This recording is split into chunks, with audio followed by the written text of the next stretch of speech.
Chúng ngứa rụi liệt thảm, ta vậy tới chia chúng ngứa rụi liệt thảm. Chúng ngứa rụi liệt thảm cứ chỉ chúng ngứa mũi để bằng cổ lang đôi virus, nâng ấy giả bọt mùi chùm nuốn vì cà rú nứ để bằng đà lại miền bánh hát rụi liệt thảm. Chúng ngứa níត្រូវបានបែងចែកជា5ប្រភេទគឺ A, B, C, D និង E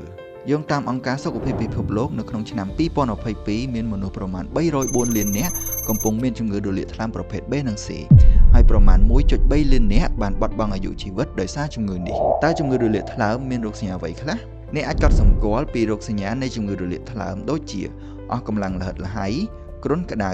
ឈឺពោះស្បែកនិងភ្នែកឡើងលឿងក្អួតចង្អោរទឹកនោមមានពណ៌លឿងចាស់និងបាត់បង់ចំណង់អាហារជាដើមក៏ប៉ុន្តែករណីមួយចំនួនក៏មិនមានលេចឡើងនៅរោគសញ្ញាផងដែរដូច្នេះហើយទើបទាមទារឲ្យយើងទាំងអស់គ្នាគួរតែត្រួតពិនិត្យសុខភាពប្រចាំឆ្នាំសូមធ្វើការពិនិត្យសុខភាពឲ្យបានទៀងទាត់យ៉ាងហោចណាស់6ខែទៅ1ឆ្នាំម្ដងដែលឈាមស្វែងរកមេរោគថ្លើមប្រភេទ B និង C ទទួលយកការព្យាបាលប្រសិនបើរកឃើញថាអ្នកមានជំងឺរលាកថ្លើមព្រមទាំងជៀសវាងការប្រើប្រាស់ថ្នាំដោយគ្មានវេជ្ជបញ្ជាយើងចូលរួមលុបបំបាត់ជំងឺរលាកថ្លើមទាំងអស់គ្នា